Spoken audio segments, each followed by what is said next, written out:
In the year 60 AD, Roman power was absolute. Their legions marched across the world, crushing kings and claiming everything. They believed their conquest of Britain was complete, their rule unchallengeable. But they forgot one crucial, devastating truth. Revenge burns hotter than any Roman torch. They dared to humiliate a queen and violate her daughters. They thought she was just a tribal leader. They were fatally wrong. This is the story of Boudicca, the Celtic queen who launched a terrifying wave of vengeance so fierce it nearly ended the mighty Roman Empire in Britain. For years, Boudicca's husband, King Prasutagus of the Iceni tribe, had maintained a fragile peace with Rome. He paid tributes and offered loyalty. When he died, he made a calculated gamble. To protect his family and kingdom, he named the Roman Emperor Nero as co-heir alongside his own two daughters. He believed this compromise would secure their independence. He was tragically naive.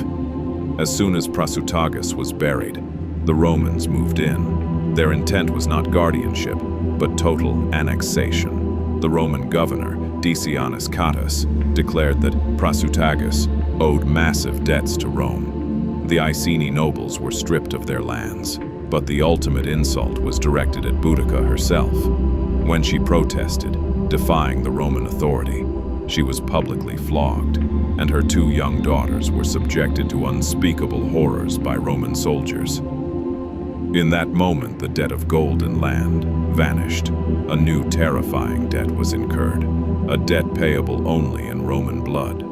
The insult to the queen was an insult to every Celt in Britain. Boudicca, towering with a mass of fiery red hair, mounted her chariot. The sight of her, scarred, enraged, and regal, ignited a flame across the tribes. The timing was perfect. Suetonius Paulinus, the Roman governor and military commander, was far away, attempting to conquer the Druid stronghold on the island of Mona, Anglesey. The Roman defenses were stretched thin. Boudicca became the rallying cry. The Iceni were joined by the neighboring Trinovantes, who harbored their own deep resentment against Rome, particularly over the hated Roman city of Camulodunum. This was not an organized army. This was a tidal wave of fury. Tens of thousands of warriors, farmers, and citizens, fueled by righteous anger and the thirst for vengeance. The target was Camulodunum, the former capital of the Trinovantes, and now a hated symbol of Roman pride. Camulodunum, modern Colchester, was the first target. It wasn't a military fort. It was a retirement colony for Roman veterans, arrogant, wealthy, and undefended. The Romans inside laughed off the threat. They barricaded themselves inside the massive temple of Claudius, believing the stone walls could withstand the mob. They had forgotten that vengeance finds a way. Boudicca's warriors did not besiege the city. They annihilated it. The veterans' resistance crumbled instantly. The temple became their tomb. The destruction was total, brutal, and motivated by pure raw payback for years of exploitation. The queen and her army then marched on Londinium, modern London. At the time, it was a thriving trading hub. Governor Paulinus realized the gravity of the threat and briefly considered defending it, but his forces were too few. He made a tactical, but ultimately devastating decision: abandon the city. He marched his 1,200 legionaries out, leaving the remaining Roman citizens to their fate. Londinium was the second sacrifice to Boudicca's rage. Every Roman found was killed. The city was meticulously burned to the ground. Archaeologists today can still find a distinct layer of red ash marking the year 60 AD.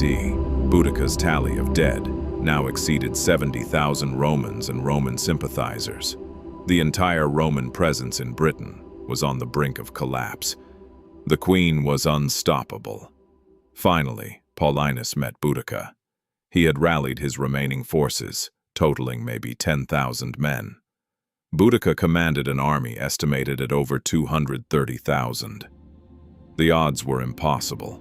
Paulinus, a brilliant military mind, chose his battlefield perfectly. A narrow gorge protecting his flanks.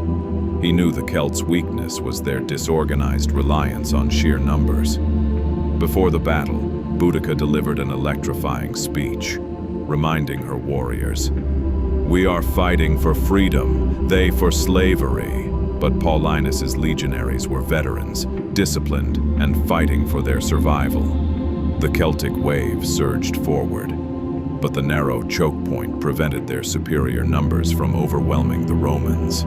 They were funneled into a killing zone. Once the Celts were trapped, the Roman discipline held. Then the Romans pushed back. The Celts broke, their disorganization turning into a catastrophic rout. Their own baggage train, where their wives and children waited to witness the victory, trapped them. It was a massacre. The Roman revenge was swift and total.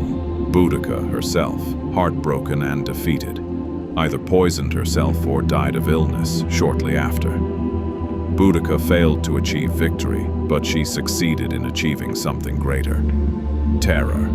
Her rebellion forced Emperor Nero to seriously consider withdrawing all Roman forces from Britain. Her fury was so potent, so costly, that Rome never forgot the price of underestimating a people pushed too far.